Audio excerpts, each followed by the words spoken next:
Hello there. If you found your way here tonight, welcome.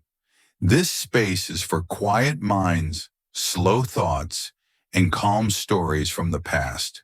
So settle in, let your shoulders drop, and let me take you far, far back in time to a world lit only by candles, where sleep was something quite different from what we know today.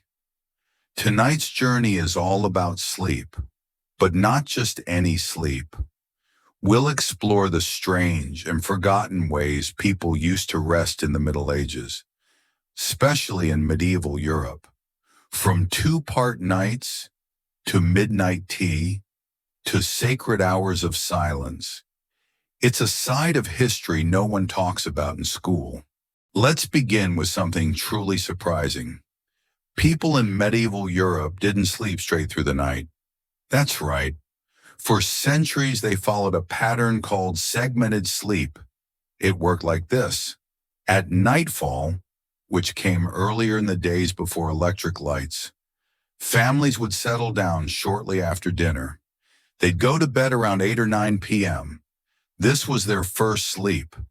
But then, after a few hours, something strange would happen. Around midnight, they'd wake up, naturally, calmly, not startled, and they'd stay awake for an hour, maybe two, sometimes longer. This period between the two sleeps was quiet, still. It even had a name, the waking. So what did people do during this quiet hour? Many would pray. Some would sit in silence. Others would tend the fire, write in journals, or simply lie in bed thinking.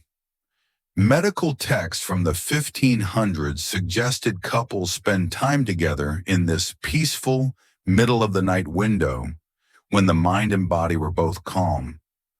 Some people visited neighbors. Others listened to the night sounds. But above all, this waking hour was not rushed. It was peaceful, sacred, a rare moment of stillness in a world without alarm clocks or deadlines. Why was segmented sleep so common? The answer lies in nature, in the rhythms of the body, what we now call the circadian rhythm. In a world without light bulbs or phones, people spent long hours in darkness. Winter nights could last 12 or even 14 hours. The body, when left alone, tends to divide sleep into two phases. Modern studies have confirmed this. In the 1990s, volunteers placed in darkness for 14 hours a night began sleeping in two shifts, just like our medieval ancestors. So maybe, just maybe, this was our natural way of sleeping all along. In the Middle Ages, sleep wasn't just physical, it was spiritual. Dreams were considered important, sometimes divine. People kept dream journals. Some believed dreams were messages from heaven or warnings from beyond. Monks followed strict night routines. They would rise at midnight for matins, a prayer service held in cold, stone halls under candlelight. Imagine the silence, the soft echo of bare feet on stone, the quiet chant, the flicker of a single candle.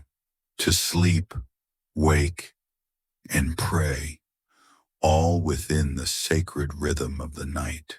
Let's step into a medieval bedroom. Beds were narrow, made of wood, straw, or wool. Many people shared beds with siblings, parents, or even travelers. There were no pillows, just rolled up cloth, thick blankets, often damp in winter, curtains around the bed kept in heat. The smell of smoke, old linen, and wax candles filled the room. It wasn't silent, but it wasn't loud either, just the quiet rhythm of breathing, the creak of wood, the fire's last flicker, a kind of comfort that came not from luxury, but from simplicity. Everything changed in the 19th century. Gas lamps, electricity, factory time clocks.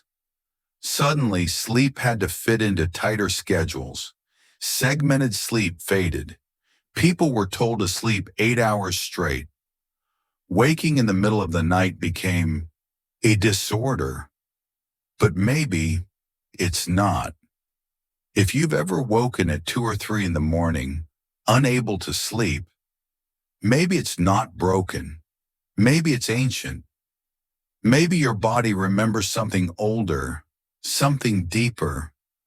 And now, as this story comes to a close, I hope you feel that calm. Sleep is not a race. It's a rhythm, a return to yourself. So, breathe and rest. Good night.